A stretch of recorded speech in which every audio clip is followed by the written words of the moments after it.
怎么又看懂了？都在处决呢？是吗？哎，你说这什么都乱打，乱打什么乱打？这呀，十有八九是被冤枉的。真正的乱党就那么几个。哎，我听说啊，朝廷重惩捕和乱党的官员，每抓一个乱党都有刑责，抓多了有官惩的。原来如此。朱哥哥，我这辈子最对不起的人就是你了。从小你对我那么好，可我就知道欺负你。这下好了，以后再也没人欺负你了。你都不知道我怎么着就死了，我死了以后你千万别难过。你找一个嫂子，好好对她，我会在阴间祝福你们的。臭丫头，你嘀嘀咕咕说什么呢？还想耍什么把戏？大人，我真的没耍把戏，我之前真的没骗您。其实我说的那个同党根本不是我的同党，他是我的结拜兄弟龙三。我们俩结拜的时候说好了，虽然不能同年同月同日生，但愿同年同月同日死。可我这都要死了，他连最后一程都不来送我。龙三，我为你受了那么多的苦，我救了你那么多次命，你一次回报都没有。结果我这回京了，还糊里糊涂的把命给弄丢了。而你呢，就知道躲在宫殿里吃香的喝辣的，都不来找我，不来看我。龙三，我诅咒你，以后喝水塞牙，走路摔跤，除非你还清你欠我的所有利息为止。从现在开始，我李一欢跟你断绝结拜关系，以后我们再也不是兄弟了。好了，53刻已到，行刑！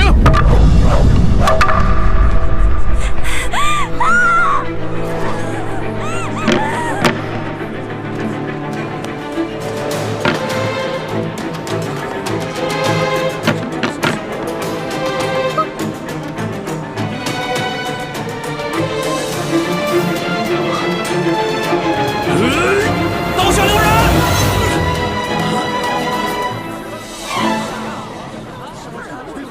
谁在喊刀下留人？龙小弟，老大，真的是你吗？我没在做梦吧？我早就来了。你早就来了。大人，我说的同党就是他。真有同党？没错，这个同党就在你面前，快抓住他！来啊，把这几个闹法场的给我绑了！大胆！我看你们谁敢动手！甘国泰，你这条疯狗，你老养昏花了啊！连我索额图都不认识了。索大人，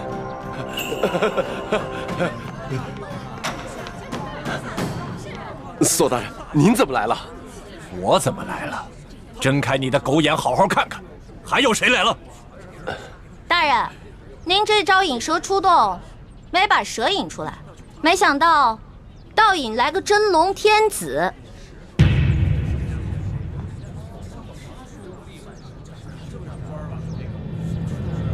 跪下！皇上！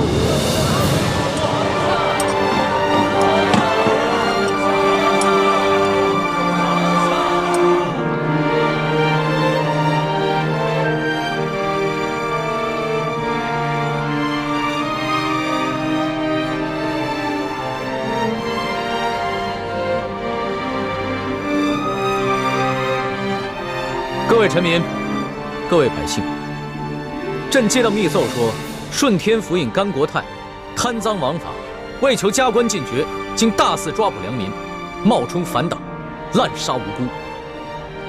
朕现在就下旨，对所有在押的乱党全部重新审理，无罪者当场释放；对过往同类案件也全部重新审查，如系冤案，全部平反，并由朝廷进行抚恤。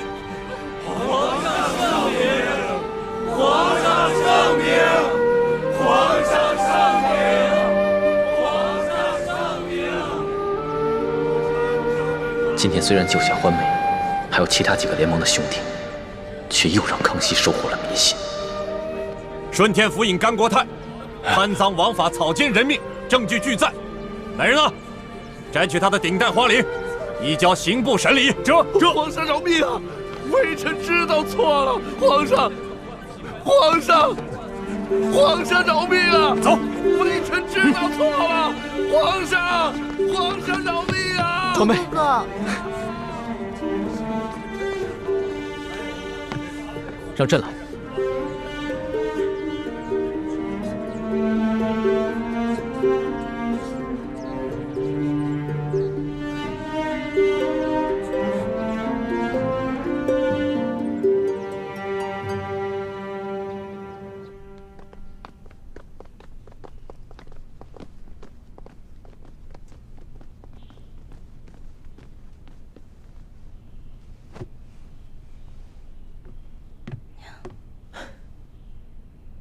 花儿，朕终于找到你了，你终于又活色生香的出现在朕的面前。皇上，你刚才那么任性张扬的把奴婢抱进来，这要让太皇太后看到了，又该说奴婢魅惑皇上，坏了宫里的规矩了。朕顾不了那么多了，你放心，有朕在，谁都伤害不了你。我问你，你那么早到刑场了，为什么那么迟才露面啊？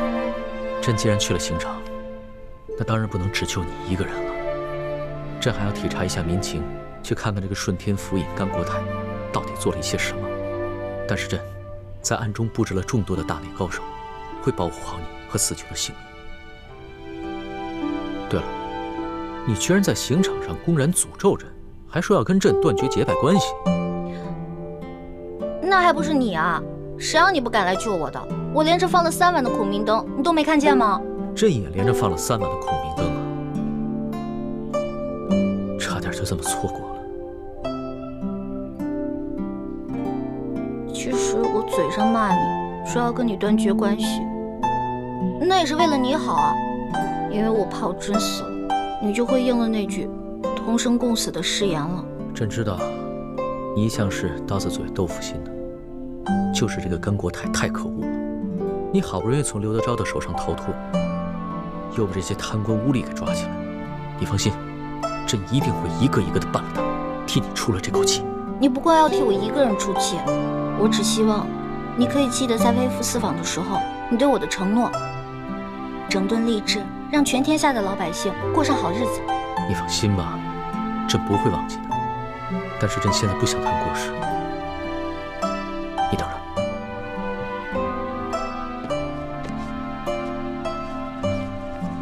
花儿，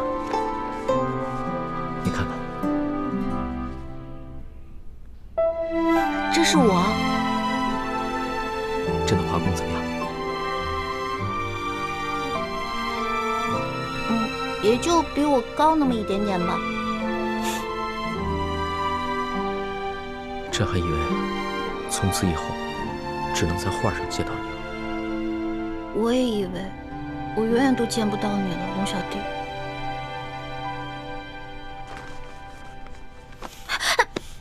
你干什么呀？我只是你的笔墨诗书，我又不是你的嫔妃。你别口是心非了。你知不知道这些日子朕有多想你啊？朕就不相信你的心里一点都不想朕。我，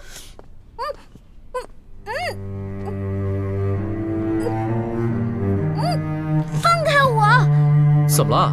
咱们俩又不是没亲过。在山西你重伤的那段时间，都是朕帮你清理伤口的，而且还口对口的为你渡药。别再说了。微臣参见皇上。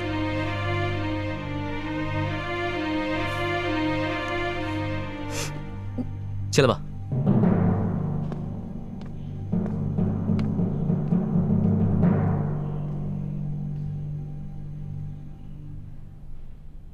皇上，一环脚受了伤，还是容臣先为他治伤吧。行，你先给他看看脚伤吧。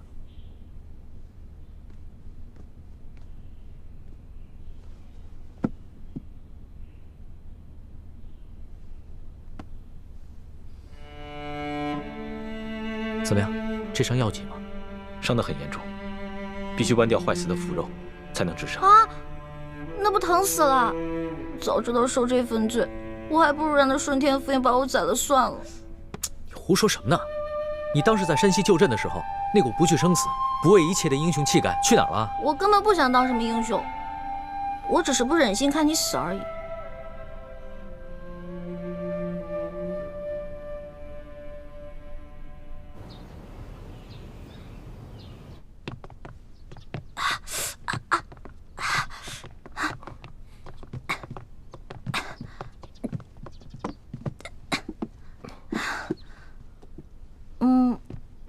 行了，我这没什么事儿了，你们先下去吧。是。朱哥哥，朱哥哥，我们节后重逢，你为何看上去那么不开心啊？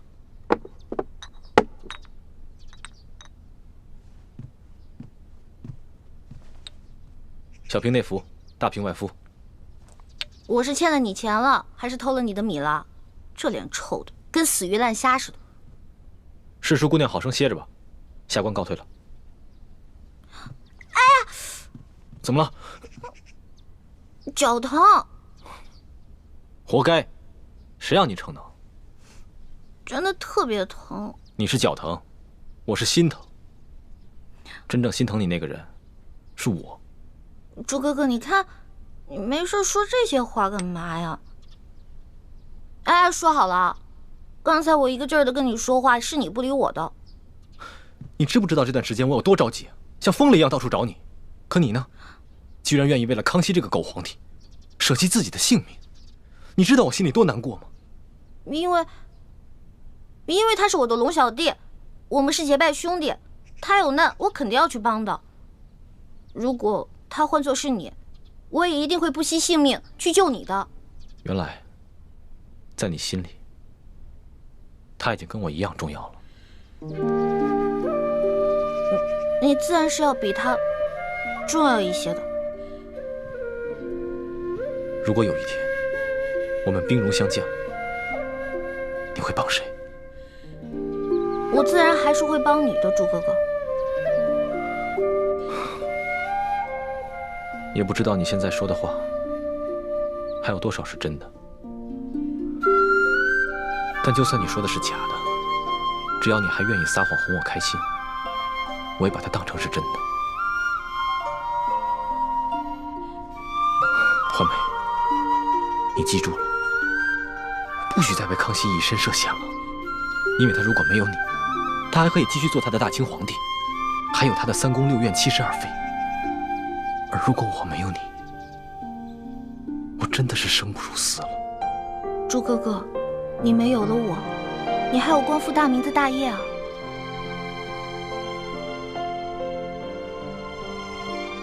光复大明是我此生最大的责任，可你却是我的命。如果没有你，那我做什么都没有意义了。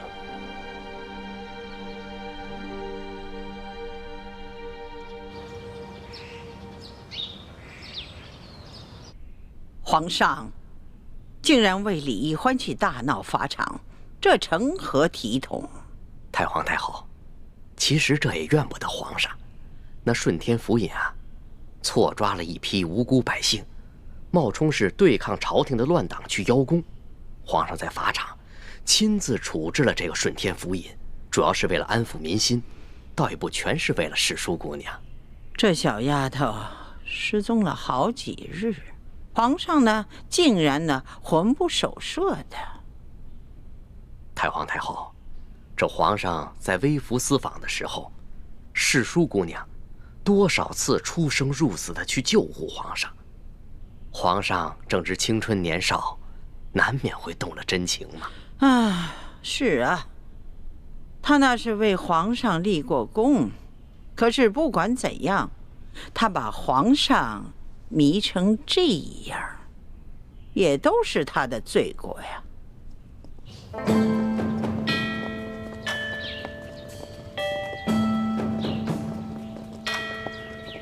皇后驾到！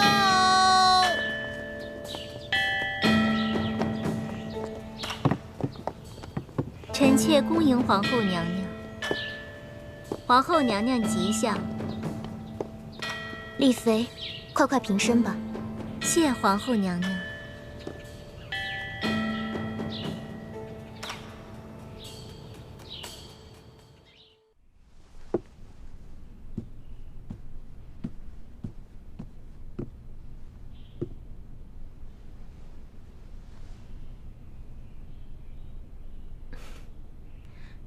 妹妹这如今升了妃位，是越发风华出众了。妹妹何德何能忝居妃位，全靠皇恩浩荡。本宫此次操办的典仪，妹妹可还满意？当然满意，只是让皇后娘娘太过操劳，妹妹心里实在是不安。妹妹不必客气，打从妹妹这一进宫，本宫就觉着妹妹啊是个拔尖儿的，必定能得到皇上的恩宠。这不，才几个月的时间，妹妹就从贵人升到了嫔，如今又升到了妃位，真是可喜可贺呀。皇上不过是念在王父的情分上，体恤妹妹罢了。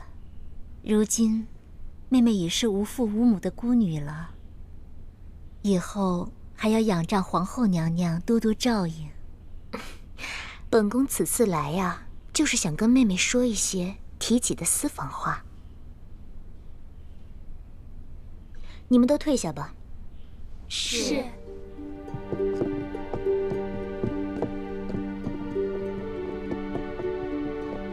妹妹放心，妹妹一看就是个面善的人，不比惠妃、娴妃那几个姐妹，一看就不是一个好相处的。以后在这后宫之中，我就只对你另眼相看。妹妹也不必拘束，尽管把本宫当作自己的亲姐姐，你我姐妹互相扶持，相亲相爱，岂不甚好？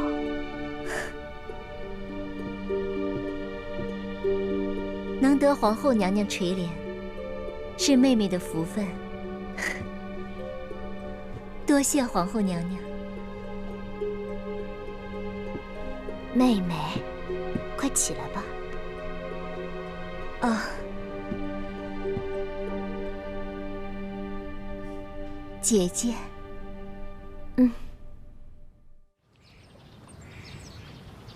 听说妹妹和这个世淑姑娘李易欢走得很是亲近。说不上亲近，只是皇上吩咐了，说世淑姑娘生性好动，怕闷，命妹妹时常去永乐斋多走动。皇上曾吩咐过本宫和所有的嫔妃，无事都不要去永乐斋。这意思是不希望我等和这个李易欢有所交集，却唯独让妹妹多去永乐斋走动走动。看来皇上心里对妹妹，也是对别人有所不同的。姐姐千万别误会，只是皇上看妹妹性子软糯，不易与人起争端，所以才吩咐的。如今，妹妹已是无父无母，无依无靠，皇上的吩咐，妹妹不敢不听啊。感情在皇上的心里，妹妹还不及李易欢尊贵。妹妹是堂堂丽妃，倒成了陪她一个笔墨世书解闷儿的，可不是吗？唉，妹妹，不瞒你说，本宫看到皇上为了李易欢如此着迷，本宫真是忧心如焚呢。姐姐，您贵为皇后，乃是后宫之主，那李易欢再受宠，也不会威胁到您的。如果只是威胁到我这个皇后，倒也是好了。就怕他威胁到的是皇上，是我大清的江山。啊！姐姐何出此言？你此次跟皇上在山西被刘德昭和一帮神秘杀手追杀，显然是身边出现了奸细，故意泄露了你们的行踪。这思来想去，唯有李氏兄妹最为可疑了。可是皇上跟妹妹说，那些刺客都是平西王的手下呀。可能这李氏兄妹就是平西王派来的奸细。李易欢此次舍命救皇上，有可能就是一出苦肉计吧。妹妹，你说本宫能不忧心吗？不瞒姐姐，此次我随皇上出巡，我看着李氏兄妹，倒没有什么可疑之处啊。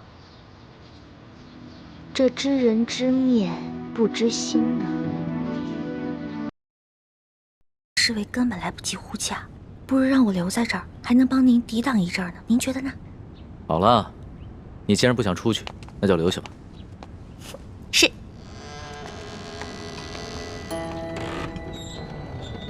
皇上，行了。奕欢是皇宫里边朕最信任之人，也是朕最心爱之人，你但说无妨。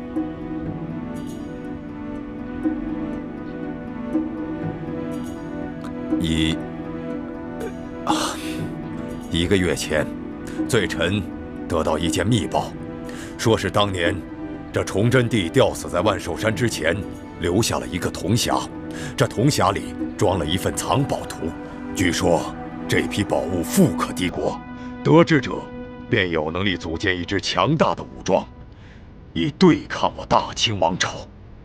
难怪当年多尔衮进京之后，没有搜到什么值钱的宝物。原来崇祯那个昏君早有准备。除了这份藏宝图，这铜匣里，还有一份名册，上面详细记录着反清联盟的各个秘密据点，以及潜伏在我大清王朝上下的逆臣贼子的名单。那就更重要了。我大清虽已入关30余年，但是天下还有不少人心怀旧主，不服我大清的统治。这朝野上下必定还有不少居心叵测之人。哎呀，花儿，你怎么了？没事儿。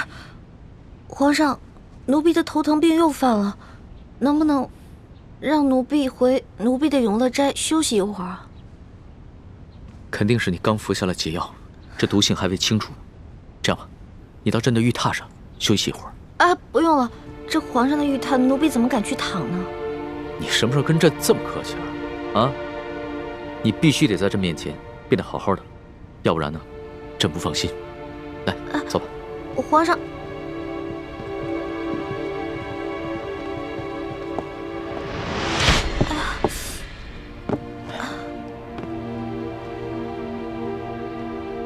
你好好休息一下。皇上，进来吧。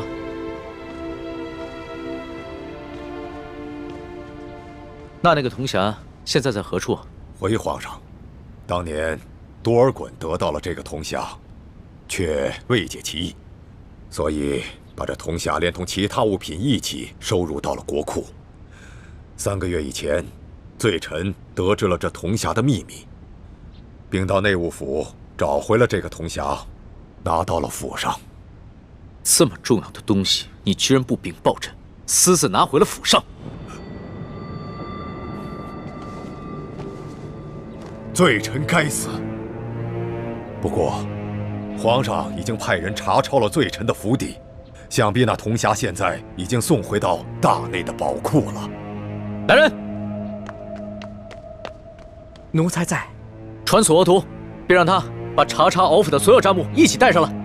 这……天哪，这可怎么办啊？我必须赶在索额图来之前赶回永乐斋，把铜匣给藏起来。皇上，奴婢这不是余毒未罄，而是奴婢的头疼旧疾又发作了。能不能让奴婢回永乐斋，让奴婢的哥哥给奴婢治下病啊？你都疼成这样了，还怎么回永乐斋啊？朕现在马上就传你哥哥过来。皇上，不用了。奴婢如果在这儿治病的话，恐怕会影响皇上处理政务的。没事儿，这索额图住在宫外，过来还要一段时间呢。朕先选你哥哥，让你哥哥过来给你看病。你要是不在朕面前变得好好的话，朕这个心里啊，放不下。来人，传李太医。龙小弟啊，你干嘛对我这么好啊？你这不是急死我了吗？等朱哥哥来了，我暗示他赶在索额图前面去把铜匣藏起来。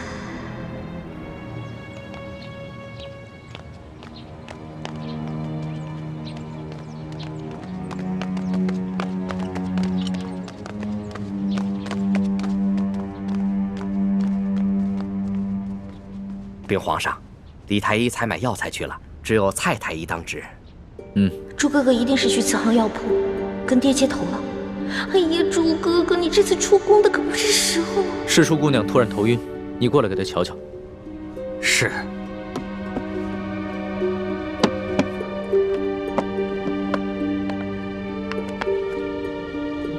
待微臣给世淑姑娘扎上几针，先止住头疼再说。皇上，哎呀，奴婢的头疼好像好了。皇儿，你可不能因为害怕扎针，就不配合太医给你治病啊！没有，是真的，奴婢的头疼就是这样，来得快，去得也快。奴婢现在已经没事了。真没事了？真没事了。好吧，你先退下。是。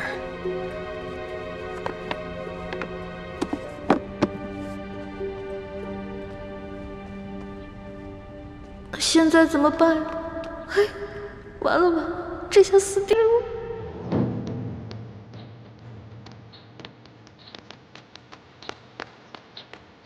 索大人，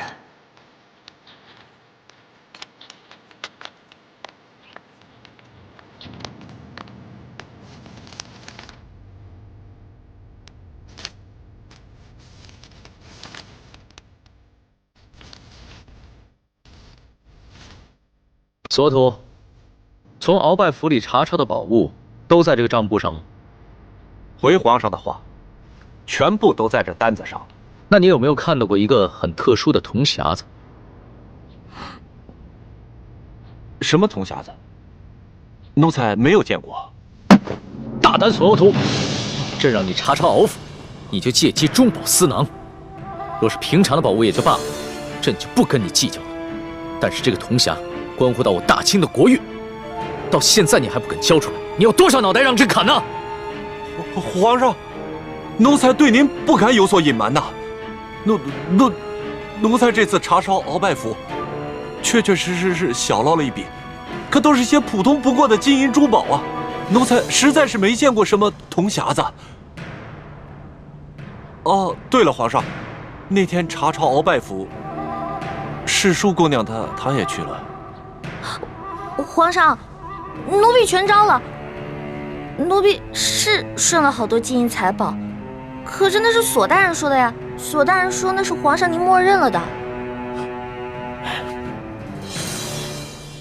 索图不敢撒谎，那这个铜匣一定是被你顺走了吧？皇上，你也知道，奴婢就是个糊涂虫。那天顺了那么多东西，高兴的都忘记东南西北了，哪还记得有没有什么铜匣呀？那铜匣是不是在永乐斋啊？如果是被我顺走的话，当然是放在皇上赐我的永乐斋啊。好，那朕就亲自去跟你看一看。对了，这件事情不许让任何人知道，尤其是太皇太后。你们二人听明白了吗？这。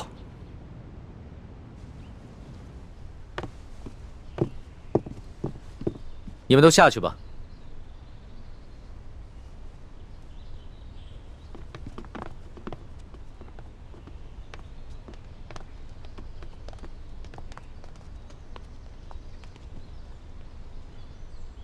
老大，你把东西放哪儿了？我怕你给我派过来的太监宫女手脚不干净，所以我就把那些都藏在床底下了。不过你是皇上，你肯定不能跟我一起钻床底吧？还是奴婢去吧。哎，你个笨丫头，朕是不能跟你一起钻床底，但是朕可以跟你一起把这个床挪开，对吧？您说的对。老大，这个铜匣还真在这儿呢。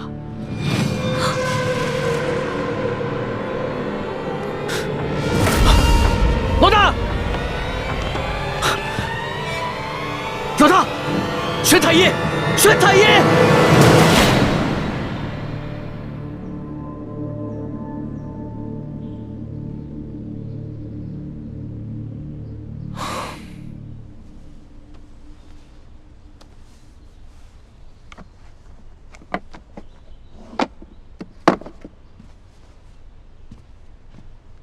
皇上，臣妹一时旧疾发作，晕了过去。那他这个头疼的病有根治的办法吗？他这病打一出生就落下了，时不时就会发作。微臣想尽一切办法也没办法根治。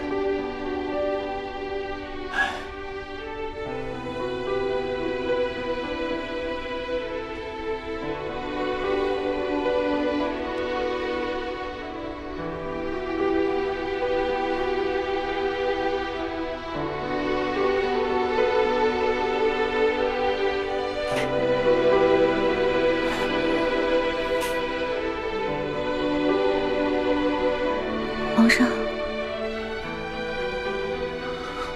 大哥，你也在啊？啊，老大，你好些了吗？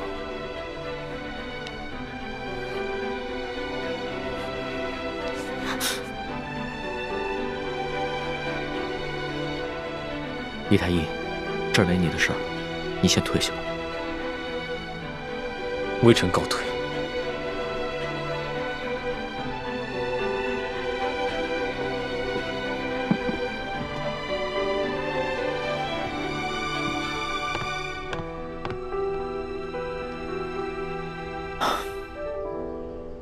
老大，你刚刚的脸白得跟纸一样，真的要吓死朕了。其实，要治我这边也不难，只是没有药引罢了。朕知道，你跟朕说过，要根治你的病，需要3颗龙珠做药引。这个龙珠就是皇帝的眼泪。只不过，朕自8岁登基以来，面对风云诡谲的诸多变局，性子早已磨得极为坚韧，恐怕真的流不出来了。我知道呀，你是皇上，是天子，岂能轻易流泪？不过如果想要你流眼泪的话，挺简单的，直接灌你1碗辣椒水，别说是3滴了，就是1盆也没问题。你这病情刚刚好转，就想着欺负朕，看朕怎么收拾你！哎，陆小弟，我头还晕呢。老大，要是真的能治好你的病，别说眼泪了，就算是朕的龙血，朕也毫不吝啬。只不过朕从来不相信这些偏方，这都是人力和药力无用之时，才会想借着所谓的帝王之气来寻个安慰罢了。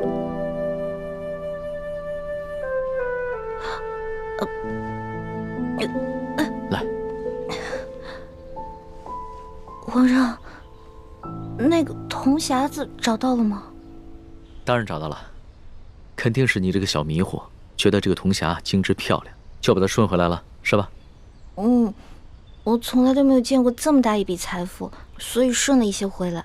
龙小弟不会怪我吧？不会的。哎呀，还好啊，这个铜匣子已经找到了，而且啊，没有被太皇太后知道，要不然啊，朕都不知道怎么保你了。哇，这个铜匣好漂亮啊！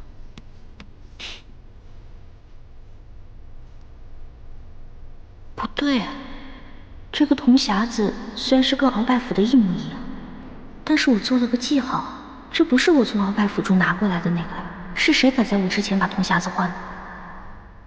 难道是朱哥哥？朱哥哥真是太聪明了。老大，在想什么呢？我在想，如果这个匣子里面全都是前明的藏宝图，那龙小弟你就发大财了。老大呀，老大，你还真是个小财迷啊！这藏宝图固然重要，但里边的那些反清复明的逆贼名单，对朕来说才是最重要的。朕还要拿着这个铜匣去见鳌拜。老大，你就先好好养着啊。好。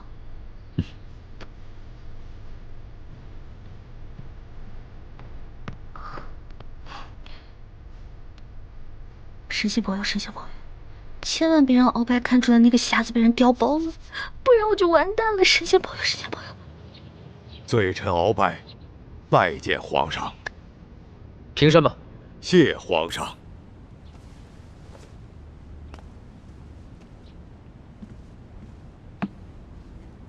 鳌拜，你瞧瞧，这个铜匣，是否就是之前你私自从国库里拿的那个？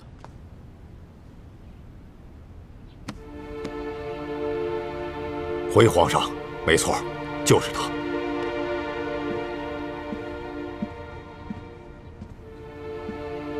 皇上，这铜匣子为什么会在李欢的手中？难道仅仅是因为他贪财，凑巧被他给取走了？罪臣的府上有太多值钱的金银珠宝，为什么他偏偏选上这个？皇上，您不觉得有些可疑吗？蹉跎，奴才在。之前你和奕欢一起去查抄敖府的时候，奕欢是怎么得到这个铜匣子的？可有什么异样？回皇上的话，当时鳌拜府已经查抄完毕了，可奴才并没有发现大补丸的解药。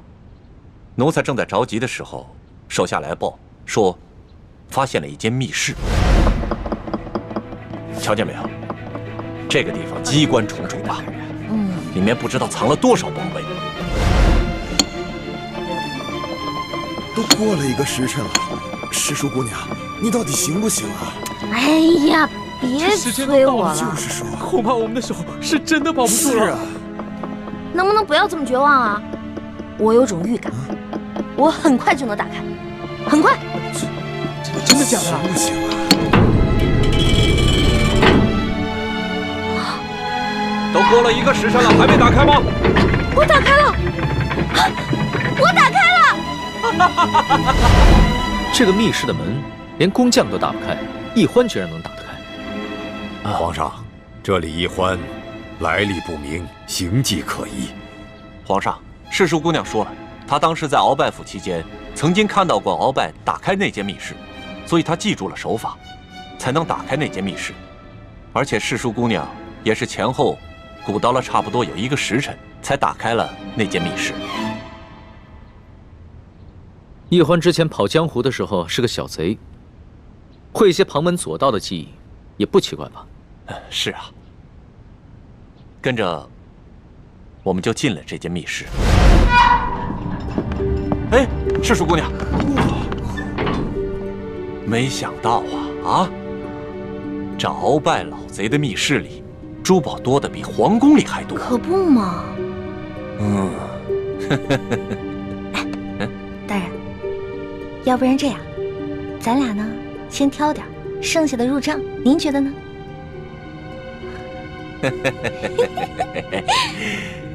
和世叔姑娘一起犯案，真的是太开心了。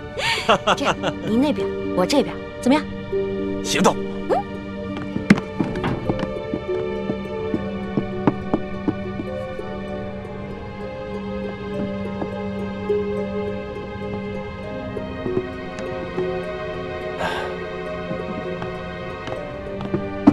哎，世叔姑娘，你这就挑好了？啊，当然了。再多挑点嘛，啊！哎，不了不了，我挑的已经够多了。索大人，您再接着挑点呗。皇上，派奴才去查抄鳌拜府，奴才却借机中饱私囊，真是罪该万死，请皇上恕罪。行了，起来吧。谁不知道查抄鳌府是一个大肥差啊？朕之所以派你去查抄鳌府，就是为了对你之前的功劳进行赏赐。只是你需要懂得分寸，不要过分即可。这，奴才明白了，多谢皇上。那照你这么说的话，奕欢他只是随意挑了2样珠宝。是，世叔姑娘将一尊玉观音还有一些珠宝，连同这个匣子，装在一个大箱子里就带走了。她可能看到这个匣子造型独特，所以顺手就拿走了。女孩子嘛，除了挑一些贵重值钱的，她会挑一些稀奇古怪、有趣的东西拿走。她倒一直是这么一副大大咧咧、贪玩贪钱的样子。皇上，如果您是这么想，那罪臣也无话可说了。鳌拜，你说李氏兄妹是前明的余孽，他们接近朕是为了得到这个铜匣，那他们都已经得手了，为何不就此远走高飞？而且朕之前去永乐斋拿这个铜匣的时候，他们为何也毫不在意？皇上，刚才李奕欢突然投机发作，一时想要独自回永乐斋，一时又要李太医过来问诊。说不定他是故意装病，想利用这个时间去转移这匣子，只是阴差阳错没得逞罢了。不对，易欢不是装病，刚才回到永乐斋的时候还晕倒了，这能看得出来，那绝非伪装。那皇上这样认为，就算是罪臣多疑了吧？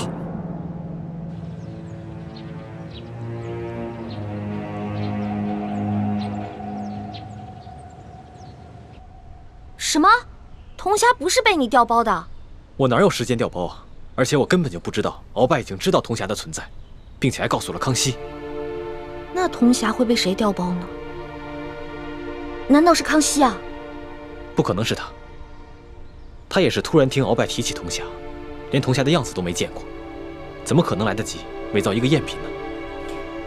那个赝品伪造的极为精致，几乎可以以假乱真。我想鳌拜多半没有看出来那个铜匣被调包了，不然康熙肯定会对我兴师问罪的。小师妹，你如何认出铜匣被调包了？是这样的，那个铜匣上不是雕着一条龙吗？龙上面有一颗珍珠，我见那颗珍珠长得特别可爱，我就上去撬啊撬，结果上面就留下了一道很浅很浅的痕迹。真是胡闹！万一不小心触动了机关，那铜匣里的宝藏图和名册就被您给毁了。我知道了。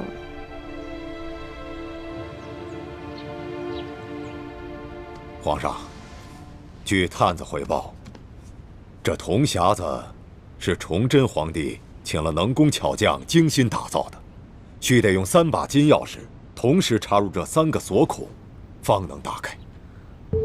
这3把金钥匙却1把都不可，否则就会触动机关。里面的藏宝图和反清联盟的名单都将损毁。那这3把金钥匙现在在何处？一把在南明册封的晋王李定国手中。传言这李定国10多年前就战死在沙场上，那把金钥匙也不知所踪。据探子密报，这李定国实际上并没死，并且一直暗中在领导着反清复明联盟。一把在台湾郑经的手中，最后一把金钥匙在永历帝的身上，而永历帝多年前被吴三桂绞杀，所以这把金钥匙有可能就在吴三桂的手中。所以，之前你以朝廷的名义下旨，让吴三桂送回永历帝的遗物，就是为了得到那把金钥匙。没错，眼下这吴三桂已派庶子吴应奇护送这些遗物入京。如果这批遗物中有这把金钥匙，说明吴三桂他并不知晓内情；如果这批遗物当中没有这把金钥匙，则说明吴三桂不仅知道内情，而且私下藏匿了金钥匙，必定是起了反叛之心。鳌拜，你能将如此重大的秘密交代于朕，说明你已有了悔罪之心。好了，你先退下吧，朕会让索额图送你回府的。谢皇上不杀之恩。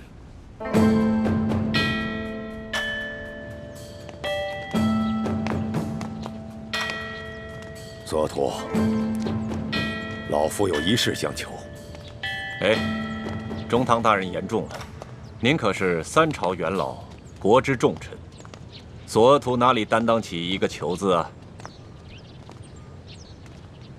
老夫以前虽是令尊索尼大人的政敌，可如今你正受皇上恩宠，风光无限，老夫却已落到这步田地了，还望索大人不要再记恨老夫了。中堂大人言重了，天意难测，也许中堂大人早晚有东山再起之日，这也未可知啊。嗨，你就不要再说这种话来挤兑老夫了。老夫今日所求之事，并非是为了一己私利，而是为了我大清的江山呐。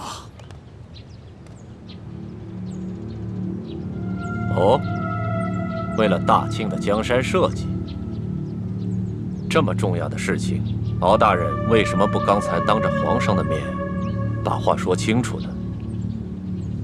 反而要跑到这儿对着我索额图私相授受？皇上哪儿还听得见老夫的话呢？索大人，请务必盯紧李太医和李易欢兄妹二人。哎呀，我说中堂大人，您还是省省吧，别老想着去报复李氏兄妹了啊！你，哎，索大人，老夫真的不是为了报复。眼下皇上正在迷恋李易欢，听不进去老夫的话。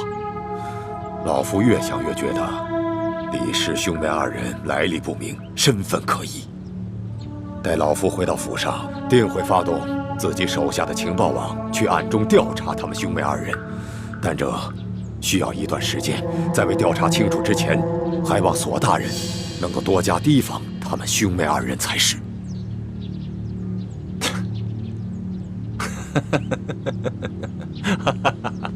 哎呀，我说中堂大人，你是不是在天牢里关了这么几天，给关傻了？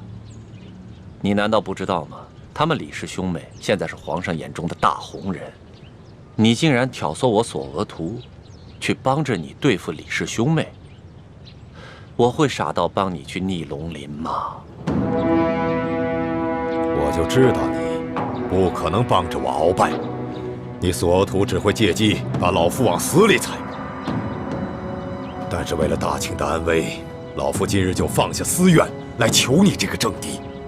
索额图，你想想，若是这李氏兄妹二人来历清白，不是那前明的余孽，你去捧他们的臭脚，自然会是前途无量。若是这兄妹二人是那前明的余孽，那后果就是不堪设想。所以，请你暗中帮老夫查明他们二人的来历，看清楚了再下注也不迟。行了，踏踏实实的回家歇着吧。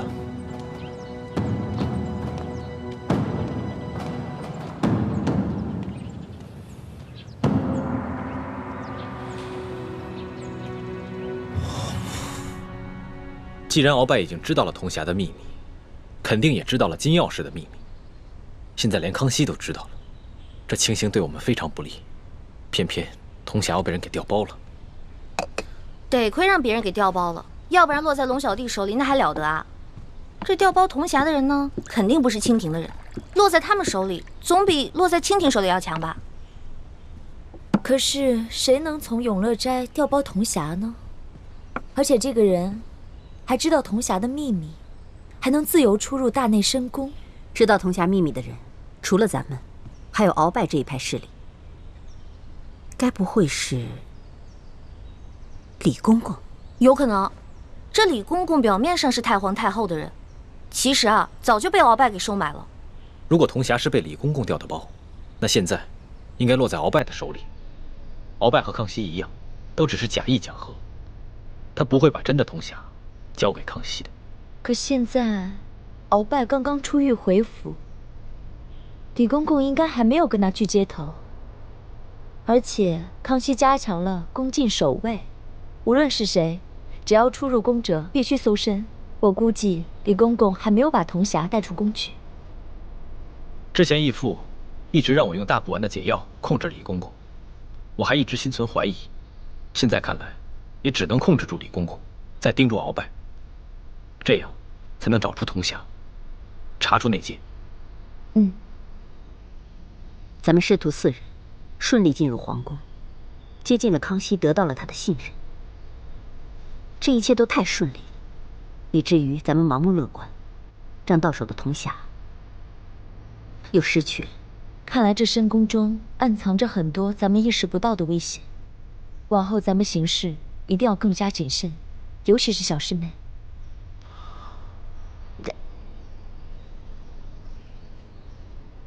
还好没有集齐3把金钥匙，所以即使得到了铜匣，也没有任何意义。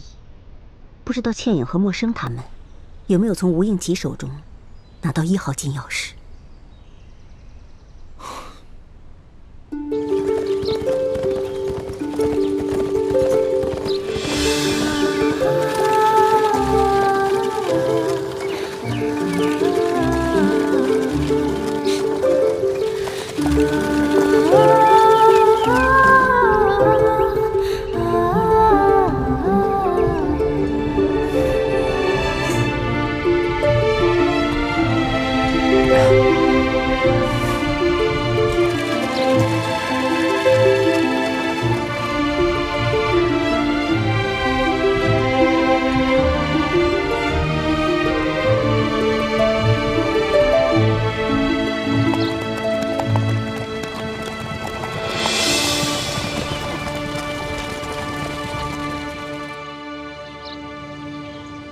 刚刚听吴运琪说，山西总兵舒建已经亲自带着200精兵前来会合，最快的话，应该明天就可以碰面。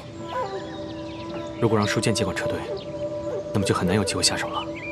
所以今晚你一定要骗吴应琪，说出金钥匙藏在什么地方。我明白。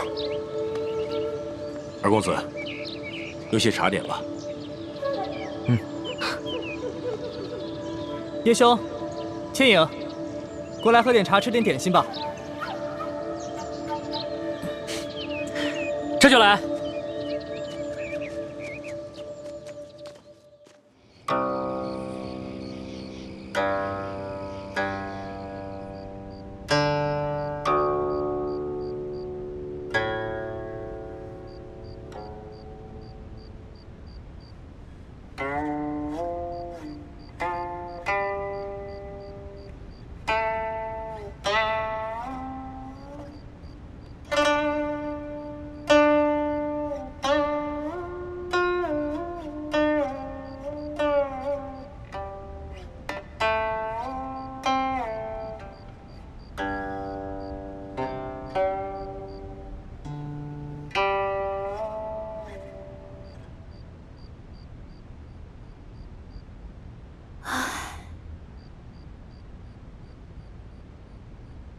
倩影姑娘为什么叹息？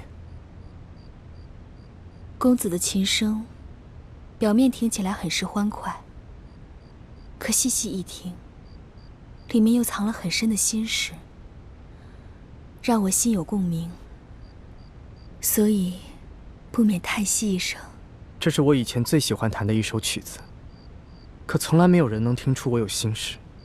倩影姑娘，你真是我的知己。公子，我们现在已经在山西境内，明天就与舒总兵他们会合，公子也可卸下重任。不知还有何其他心事？你不明白，此次护送永历帝的遗物进京，是我主动向父亲请缨的。我倒是希望可以护送的越久越好，路途越长越好。哦，为什么？实不相瞒，我是借着此次任务来逃婚的。逃婚？公子已经订婚了。公子是平西王的儿子，身份显贵，想必那姑娘也一样，定是出身高贵，各方面都万里挑一的佳人吧。我父王为我定的未婚妻，是云南当地最大势力刀土司的女儿，名叫刀铁凤。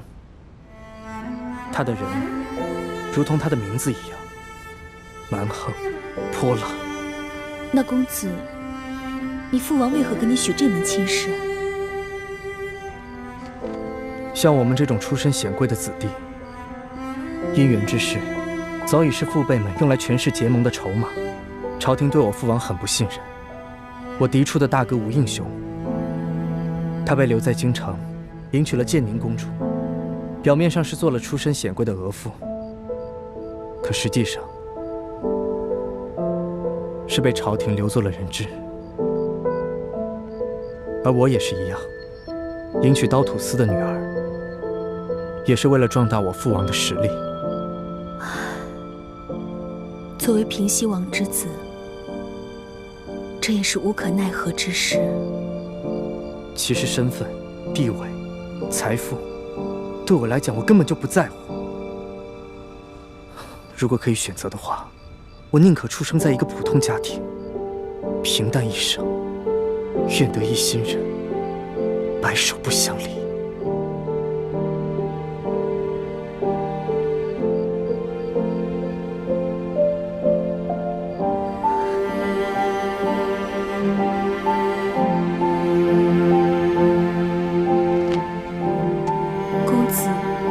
执行完此次任务，怕是就要和刀土司的女儿成亲了吧？所以我希望这次的路程越长越好。可明天就要和舒总兵他们会合。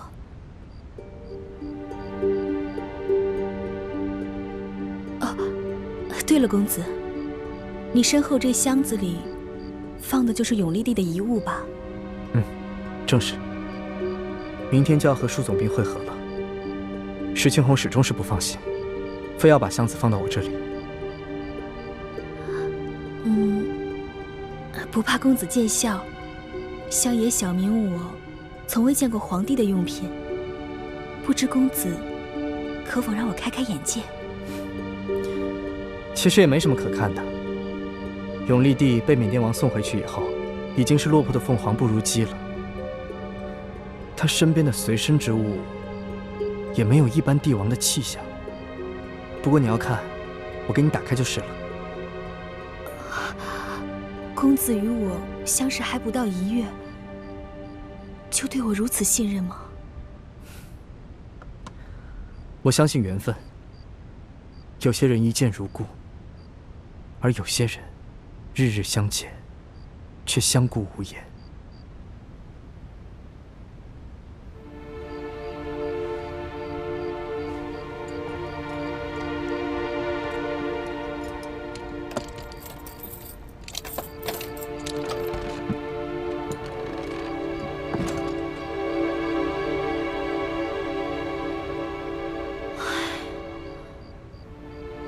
这和普通人家的用度相差无几，难道都是这些衣物，就没有什么稀罕物吗？这流亡的皇帝，怎么也该有几件随身的配物吧？永历帝当年虽然落魄了，可是至少还有一帮忠臣死士相随，所以金银珠宝也是有一些的，就在这个首饰盒里面。那我能看看吗？当然可以。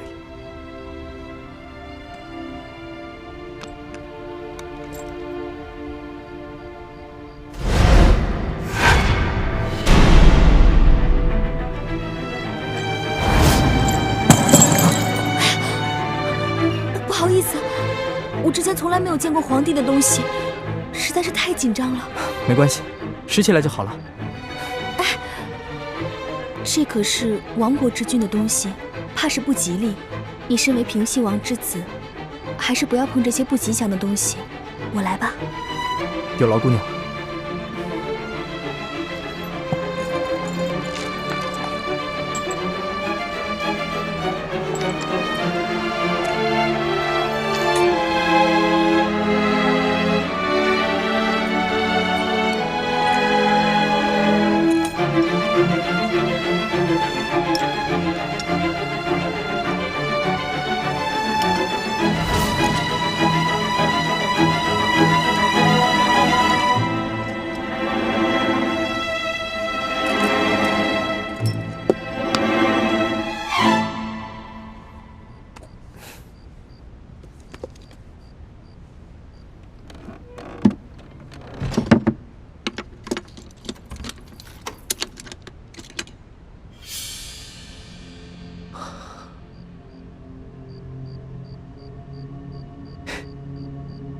我原本以为吴英奇心思缜密，很难对付，没想到你居然这么轻松的就拿到了1号金钥匙。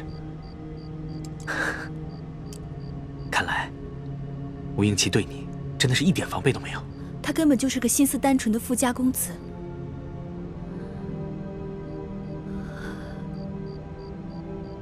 他进京之后，如果朝廷发现这金钥匙被调包了，那他会不会有性命之忧啊？师姐，金钥匙我们都拿到了，你还担心他干什么？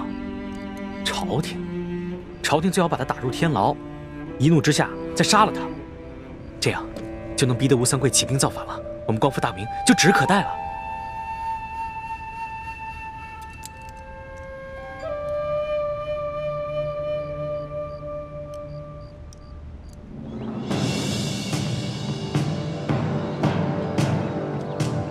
二公子卑职有失远迎。若不是半路遭遇劫匪，在下也绝不敢劳动舒总兵，还望舒总兵见谅。哪里话，同为朝廷效力，二公子若有什么闪失，卑职如何向圣上交代？又如何向平西王交代？那就有劳舒总兵了。永历帝这批遗物可都还在？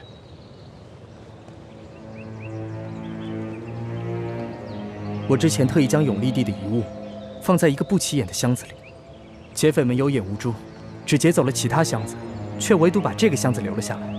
这也算是不幸中的万幸吧。